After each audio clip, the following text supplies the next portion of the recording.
Did you know that there are werewolves in Indonesia? In World of Darkness, there is a very specific tribe of werewolves called the Singing Dogs.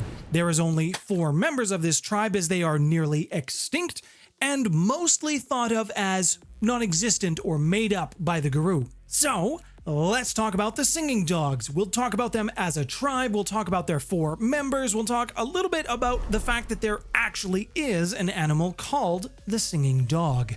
Some Garou, who actually know about them, believe that the Singing Dogs are an offshoot of the Bunyip. They're kind of similar to the Sibarak in this way, in that there isn't a lot of them, they might as well be extinct, and there's very few or limited members. Now, the Singing Dogs, they actually bred with the dog population of the Hallstrom dog. These good boys are descendants of dingoes. I will save all you Australians the obligatory dingoes baby joke.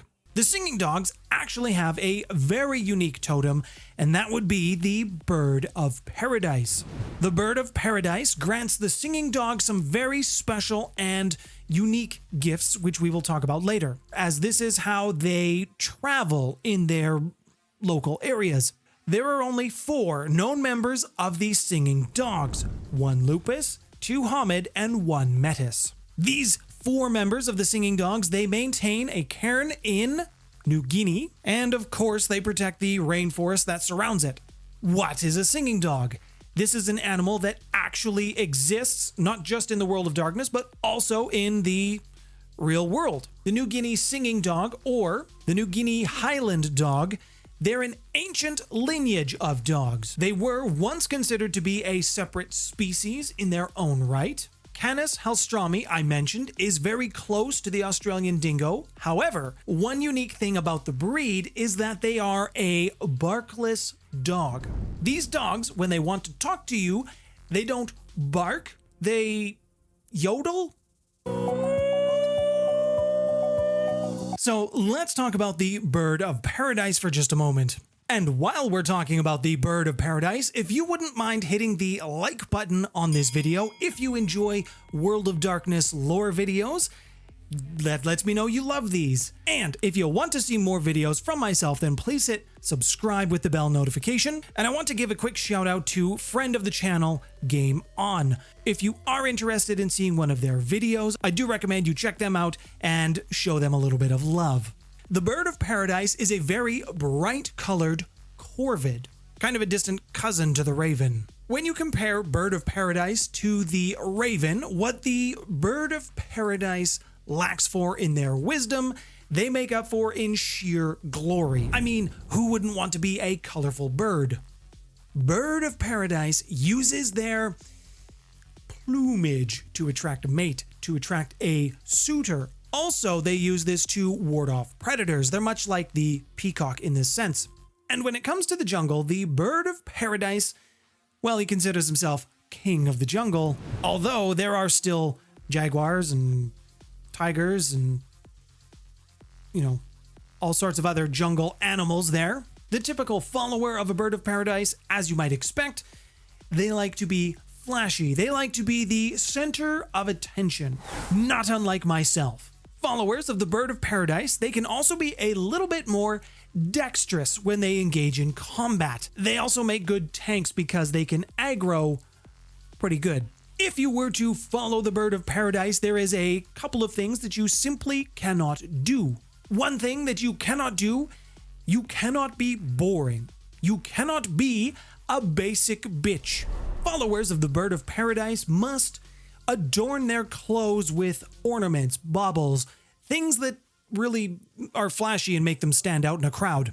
A follower of this totem must also remain majestic and visible at all times. Followers of this totem are not allowed to hide, even if you are running away. This is also easier said than done with all of the flashy clothes that come with, being part of the Bird of Paradise. So let's talk about the tribe of the Singing Dogs, or at least who is known to be as part of this tribe. Wa is the Lupus Garou. Wa was born among the New Guinea Singing Dogs. He also really hates the border police, especially the ones that patrol the area. Even just saying that he hates them is a bit of an understatement. The pack usually has to keep Wa from just straight up killing the police. It's unclear as to why Wa feels this way about the border police, but I can guarantee you it's not a happy reason. As far as anyone knows, he never has actually directly answered this question either. Then we have the two Hamids of the group, Gemma and Boaz. Boaz was born among the Korowe tribes of New Guinea, and I'm probably pronouncing that one wrong as well, so any native Indonesian speakers, let me know in the comments below. Gemma was born as a native Indonesian. Now, the Metis in this tribe, this pack, whatever you want to call it, as all Metis, were a defilement of the litany, which is why Metis exist. This particular Metis was the result of the late 5th and 6th pack members who are no longer present. The Metis goes by, well, as it prefers not to be gendered. Its name is Megawati. Now, Megawati's unfortunate condition of being a Metis means that it doesn't have much in the way of skin. And when I say this, I don't just mean that they are pink-skinned with no fur. I mean they literally have no skin. Being something that walks around with just muscles and no flesh, this generally prevents it from interacting with other humans. It's really rather unfortunate. Even with a packmate who is just literally muscle on a skeleton, this doesn't really prevent their usefulness. They are a very effective pack, especially in New Guinea. The way things generally work with this pack, Boaz and Gemma generally deal with the border patrols as well as talking to the border police while trying to keep Wa as far away from them as possible. Wa runs rapid patrols up and down their entire territory, basically scouting and relaying information as he finds it. Megawati, it hides in the trees high above, keeping an ever watchful eye of anything that slips through the cracks. And this role is very important. It's not just a lookout, because they control one of the biggest territories that a pack could ever hope to control. It's basically an entire island. And lately, it's become a lot more difficult to enforce, patrol, and protect their borders.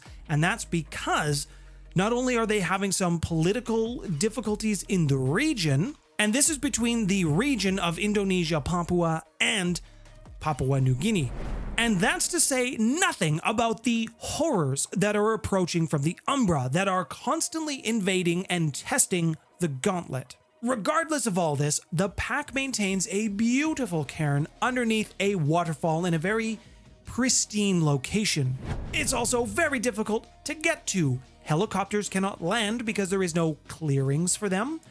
If you're a tourist, you're gonna die in those woods. And I'm not saying that the Singing Dog pack will find you and murder you. They might. But the things that live in the jungle, that live in the forest that they patrol, those will probably get you. And I'm just talking about the natural wildlife. That's to say nothing of the worm nightmare horrors that can be found in the area. So, how does one get to the cairn? The pack uses some skills specifically for the singing dogs, and this helps them move through the foliage. Specifically, a skill called free flowing. Free flowing is a level 1 gift.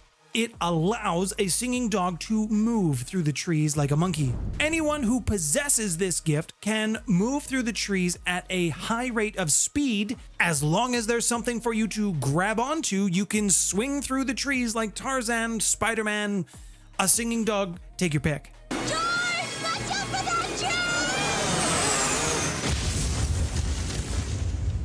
Anyone who has this gift and uses it in an urban environment, they are essentially parkour masters. Being all these things that the singing dogs are dealing with, it should come as no surprise that their cairn is under attack. Lumber milling operations, they have boomed in these areas, and as these operations have grown, they have polluted more of the waters around them. Strip mining in the area has poisoned the groundwaters. And while the singing dogs can fight back against the horrors, the abominations, the banes that come through the gauntlet, how do you stop contaminated water? They just don't have anything to fight this side of things. Now, there is a tribe within the Garou Nation who became extinct, and this was not necessarily through anything they did wrong themselves.